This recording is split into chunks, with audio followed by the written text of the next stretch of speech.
السلام عليكم، ازيكم يا جماعه؟ عاملين ايه؟ النهارده جايب لكم خبر لسه طازه. الاتحاد الافريقي ارسل خطاب للاتحاد المصري بينص فيه على عقوبات تخص نادي الزمالك بخصوص مباراه نهائي الكونفدراليه والمشاكل اللي حصلت في التنظيم وقتها بعد المباراه ووقت استلام الكاس. الاتحاد الافريقي قرر يغرم الزمالك 200,000 دولار ومنع الحضور الجماهيري لاربع مباريات، في منهم مباراتين هيتم فعلا منع الجماهير من حضور المباريات، وعملوا حاجه اسمها ايقاف تنفيذ مباراتين. انا مش عارف ايه موضوع ايقاف التنفيذ ده، وكانها عقوبه جنائيه ولا حاجه، انا ما اعرفش. المهم ان هم اربع مباريات منهم 2 مع ايقاف التنفيذ، يعني الزمالك هيتمنع جمهوره من الحضور لمده مباراتين 2 بس. وطبعا نادي الزمالك يحق له ان هو يعمل استئناف في خلال 3 ايام بس. انا اتوقع ان نادي الزمالك هيعمل استئناف على العقوبه دي، لانه 200,000 دولار مبلغ كبير جدا. موضوع الحضور الجماهيري انا اعتقد هم مباراتين مش مشكله، بس المبلغ كبير جدا 200,000 دولار. بس السؤال هنا هو مين اللي كان مسؤول عن التنظيم في مباراه نهائي الكونفدراليه؟ هل الاتحاد الافريقي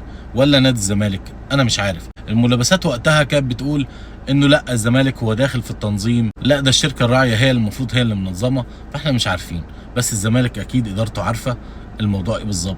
اذا كان الموضوع عنده هو فهو اللي هيدفع الغرامه، وان شاء الله ما يدفعش الغرامه 200,000 كتير جدا، يعمل استئناف عليها، وممكن المبلغ ده يتخفض مثلا ل 50,000 دولار او 100، يعني حتى 100 كتير كمان على نادي الزمالك وعلى الازمه اللي بيمر بها حاليا. او ان نادي الزمالك ياخده من الشركه الراعيه وهي السبب، فهو ياخد المبلغ ده منهم وهو يدفعه للاتحاد الافريقي. طبعا في احتمال ثالث كلكم ممكن تكونوا بتقولوا عليه دلوقتي، انه ممكن يكون الاتحاد الافريقي هو السبب، فالمفروض ان هو يعاقب نفسه، او ان العقوبه دي ما تشالش على الزمالك، فده هيكون مستحيل اصلا. الاتحاد الافريقي مش هيدين نفسه، فانت عندك حلين: يا الزمالك يستأنف ويدفع نص المبلغ، او المبلغ ده يتخفض، او ان هو هيدفع المبلغ كامل في حاله طبعا لو ما قبلوش الاستئناف بتاعه، او ان هو ياخده من الشركه الراعيه والزمالك ما يدفعش اي حاجه، لان الزمالك اصلا ما عندوش اللي يدفعه في الوقت الحالي.